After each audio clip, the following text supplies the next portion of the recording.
नमस्कार सभी भाइयों, सभी बहनों, सभी गृहिणियों का स्वागत है आज की इस वीडियो में। आज की इस वीडियो में हम जानने वाले हैं बीएड प्रवेश परीक्षा 2022 में संभावित आने वाले कुछ महत्वपूर्ण प्रश्नों के बारे में। तो समय को व्यर्थ न करते हुए आइए वीडियो को शुरू करते हैं। आज का हमारा पहला प्रश्न है, मानव द्वारा सर्वप्रथम किस धातु का प्रयोग किया गया। प्रश्न पूछ लेता है कि मानव ने सर्वप्रथम किस धातु का प्रयोग किया, तो आप इसके लिए आपका सही उत्तर हो जाएगा तांबा। तांबा नाम की धातु का मानव ने सबसे पहले प्रयोग किया था। दूसरा प्रश्न है, मानव ने सर्वप्रथम किस फसल का प्रयोग किया। मानव द्वारा सर्वप्रथम प्रयोग की जाने वाली फसल कौन सी थी, तो इसका सही उत्तर हो जाएगा आपका आंसर नंबर ए। मानव ने सर्वप्रथम जौ नामक फसल का प्रयोग किया। तीसरा प्रश्न है, नवपाषाण युग में चावल की खेती का प्राचीनतम साक्ष्य कहाँ से मिला है।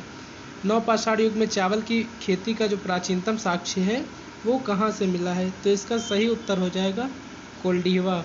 कोल्डिहवा से नवपाषाण युग में चावल का प्राचीनतम साक्ष्य प्राप्त हुआ है। अगला प्रश्न है, चौथा नंबर प्रश्न है, सिंधु घाटी सभ्यता किस काल की सभ्यता मानी जाती है। तो सिंधु घाटी सभ्यता जो है ये कांस्य युग की सभ्यता मानी जाती है। किस युग की सभ्यता मानी जाती है? कांस्य युग की। प्रश्न आता है कि सिंधु घाटी सभ्यता किस काल की सभ्यता मानी जाती है, तो इसका सही उत्तर आपका हो जाएगा कांस्य युग। पांचवा नंबर प्रश्न है, हड़प्पा की खुदाई सर्वप्रथम कब हुई।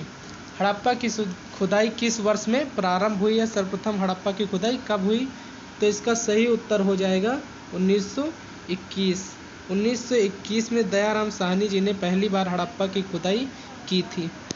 अगला प्रश्न है, निम्न में से किस स्थल को मृतकों का टीले के नाम से जाना जाता है। निम्न में से वह कौन सा स्थल है जिसे मृतकों का टीला भी कहा जाता है, तो इसका सही उत्तर हो जाएगा मोहनजोदड़ो। मोहनजोदड़ो को मृतकों का टीला भी कहा जाता है। सातवां नंबर प्रश्न है, मोहनजोदड़ो के टीले को खोजने का श्रेय किसे है।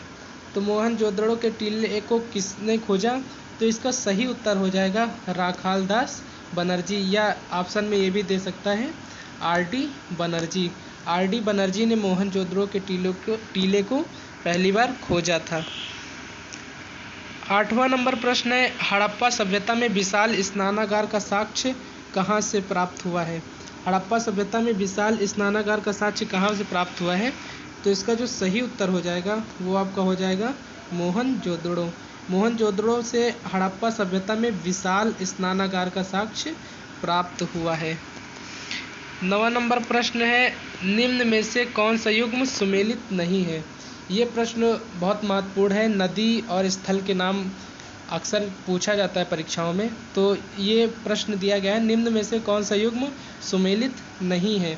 तो कौन सा युग्म सुमेलित नहीं है?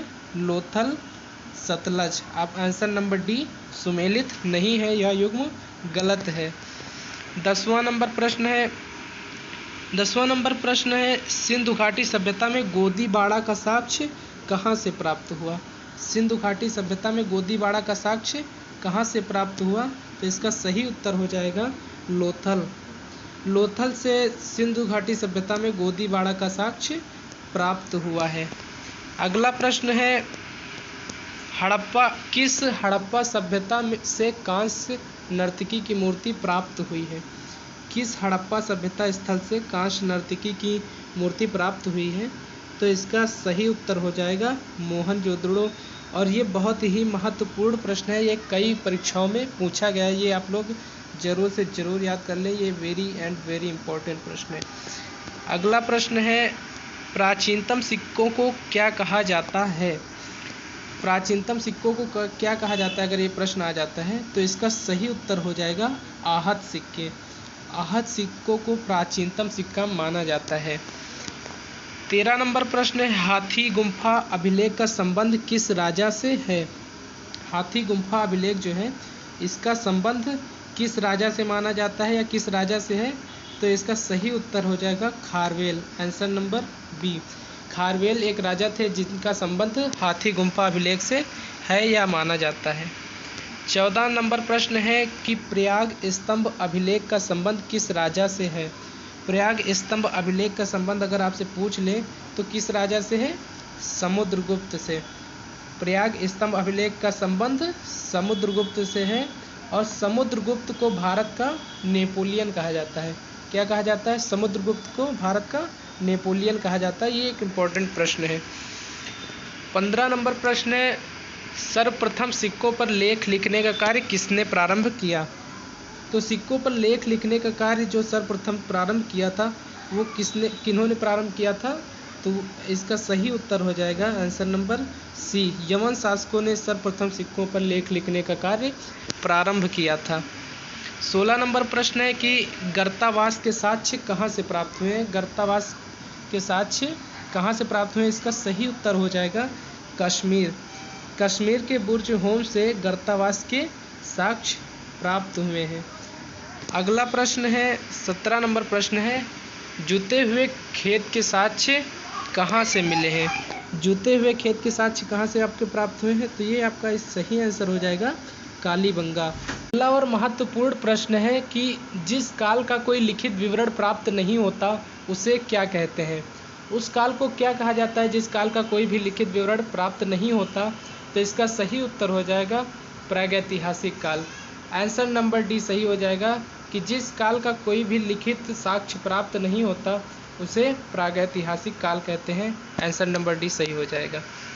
19 नंबर प्रश्न है कि आर्य भारत में सबसे पहले कहाँ बसे या आर्य भारत में सबसे पहले कहाँ आए? ये बहुत ही महत्वपूर्ण प्रश्न है और इसका जो सही उत्तर है वो आपका हो जाएगा सप्त सिंधु प्रदेश या सप्त सैंधव प्रदेश में आर्य सबसे पहले आए थे। अगला प्रश्न है और अंतिम प्रश्न है, ऋग्वैदिक काल का सर्वाधिक महत्वपूर्ण देवता कौन था? ऋग्वैदिक काल का जो सर्वाधिक महत्वपूर्ण देवता था वो किसे माना जाता है या कौन था? तो इसका सही उत्तर हो जाएगा इंद्र। इंद्र ऋग्वैदिक काल का सर्वाधिक महत्वपूर्ण देवता था। आज की इस वीडियो में इतना ही। मिलते हैं एक नई वीडियो में। अगर आपको प्रवेश परीक्षा या किसी भी प्रतियोगी परीक्षाओं से संबंधित किसी भी प्रश्न से कोई भी समस्या है तो आप कमेंट के माध्यम से हमसे पूछ सकते हैं। आज की इस वीडियो में इतना ही। मिलते हैं एक नई वीडियो में। तब तक के लिए जय हिंद, जय भारत।